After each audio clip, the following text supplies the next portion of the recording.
Regard croisé sur l'actualité du jour. Le débat du jour, il porte sur la situation sanitaire liée au coronavirus et toutes les stratégies de riposte mises sur pied depuis l'apparition de la maladie au Sénégal au mois de mars dernier.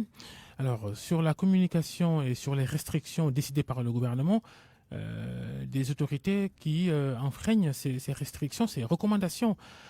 L'exemple du président de la République lors de sa tournée au centre du pays ce week-end, qui a été accueilli par des foules nombreuses, des rassemblements, et le ministre de la Santé lui-même, dans une vidéo que vous avez sans doute vue sur les réseaux sociaux et largement diffusée, Abdoulaye Diouf Sarr, en réunion politique dans une salle remplie de militants.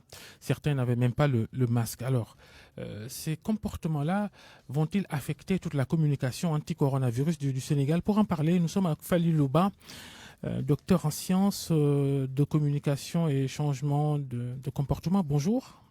Bonjour, M. Fall. Bonjour également à Sylvain Landry Biram Faye, socio-anthropologue, enseignant à l'Université Cheikh Anta Diop de Dakar. Bonjour Sylvain Landry Biram Faye. Bonjour Babacar. Docteur Fally Louba, puisque vous êtes spécialiste en changement de comportement, ces comportements de Macky Sall et d'Abdoulaye Diouf Sarr. Oui, je dois dire en réalité, comme tout le monde l'a remarqué, que c'est des comportements qu'on pourrait regretter, qu'on devrait même regretter, parce qu'en réalité, ça vient emporter en fait une contre-communication par rapport à tout ce qui est dit et tout ce qui a été donc diffusé par rapport au respect des gestes barrières et à la distanciation physique.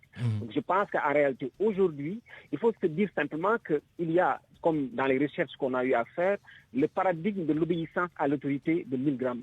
C'est-à-dire l'autorité a en réalité dépositaire d'une certaine autorité que les gens ont tendance à imiter. Et par conséquent, dans ses gestes comme dans ses faits, il doit être très prudent parce que c'est comme ça en réalité, l'autorité est quelqu'un en réalité qu'on imite et puis qu'on essaie simplement de voir. Donc je pense que ces comportements-là peuvent en réalité être contre-productifs et à la limite même peuvent affecter en fait toute la communication qui a été faite jusqu'à aujourd'hui sur le coronavirus, sur la distanciation physique, sur le respect des gestes barrières. Alors, question pour Sylvain Landry Biram Faye, socio-anthropologue. Quelles conséquences sur le comportement de la population à qui on demandait jusqu'ici de respecter les gestes barrières?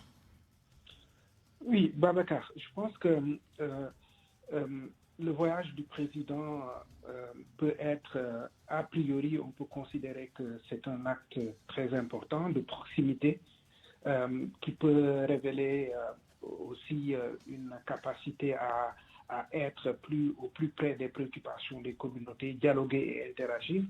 Mais le contexte dans lequel ça se passe, c'est un contexte de pandémie qui n'est pas encore terminé. Et en matière, comme l'a dit le collègue, on peut considérer que malgré le fait de nous avoir demandé de vivre avec le virus, dans la communication institutionnelle, l'exemplarité, c'est pas seulement des messages, mais l'exemplarité, c'est quelque chose de très important. Donc c'est un impératif managérial et citoyen qui doit permettre d'avoir une cohérence entre les discours et les pratiques. Alors ce qu'on est en train de vivre, c'est comme si d'un côté, il y a un discours assez soutenu sur les mesures et les gestes barrières, et de l'autre côté, les pratiques ne sont pas exemplaires. Et c'est comme si c'était la fin de l'épidémie. C'est comme si on était vers une fin de la pandémie à travers différentes mesures, à travers aussi le débat récent qui a été soulevé autour de l'immunité collective, qui est un débat qui, pour moi, ne se pose pas dans les bons termes. Donc les conséquences, c'est un relâchement.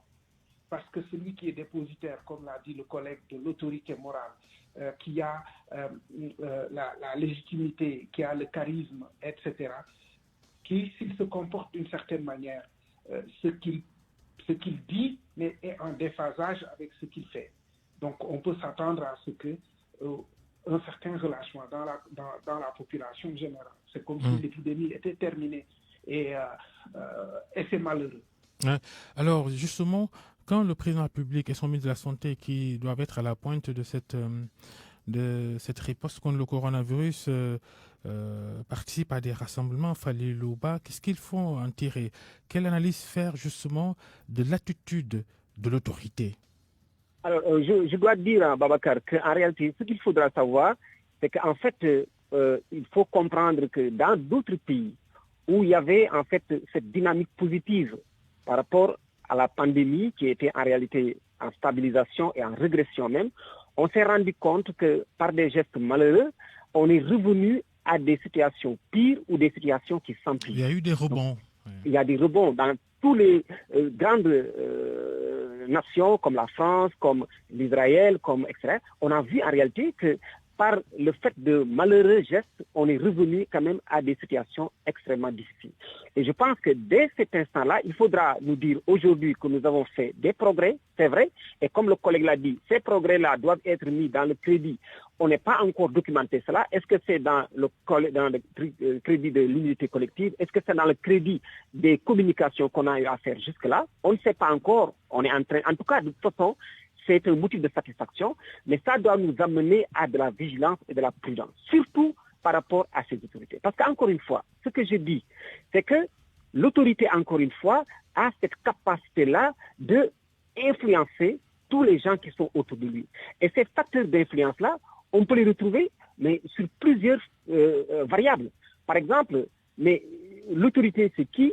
C'est en réalité, c'est quelqu'un, en fait, qui, ne serait-ce que par sa proximité physique, si nous sommes à côté de l'autorité et qu'on voit que l'autorité ne fait pas ce que la norme, ou bien est en train de laisser faire ce qui n'est pas la norme, les gens peuvent naïvement dire que ça peut marcher. Si l'autorité ne pose pas son veto, ou bien si l'autorité ne nous interdit pas, donc, et dans ces rassemblements-là, c'est ce qu'on a vu. On n'a pas vu l'autorité quand même demander ou imposer son veto par rapport à certains relâchements. Il y a aussi le fait qu'en réalité, le statut de l'autorité, et ça il faut le dire, de qui on a parlé? On a parlé du président de la République et du ministre de la Santé. Donc je pense que ce haut statut de l'autorité aussi peut être un facteur d'influence extrêmement important à prendre en considération.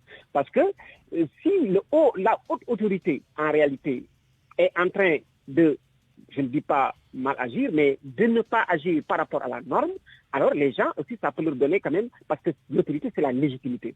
Et enfin, il y a en réalité parce que c'est un symbole. C'est nous qui avons créé ce symbole en disant que l'autorité qui est le symbole est toujours dans notre imaginaire celui qui fait le juste et le bon et le bien. Alors, et naïvement, nous considérons donc ce que l'autorité fait comme quelque chose à imiter parce que nous rendons dans cette bonne dynamique. Bien. Et par conséquent, il faudra qu'on sache raison garder par rapport à tout le monde, nous tous, mais surtout par rapport aux autorités, que leurs actes, leurs gestes, leurs propos sont repris, imités et même parfois suivis. Donc, merci Fallait Louba. Je rappelle, vous êtes docteur en sciences de la communication et en changement de comportement. Merci également à Sylvain Landry Biram Faye, socio-anthropologue, enseignant à l'Université Cheikh Anta Diop de Dakar. Pape Ndiaye vous attend, messieurs, tout à l'heure pour poursuivre ces débats après le grand journal en Wolof de 13h. Merci à Lai et Yacine qui étaient à la régie. Coordination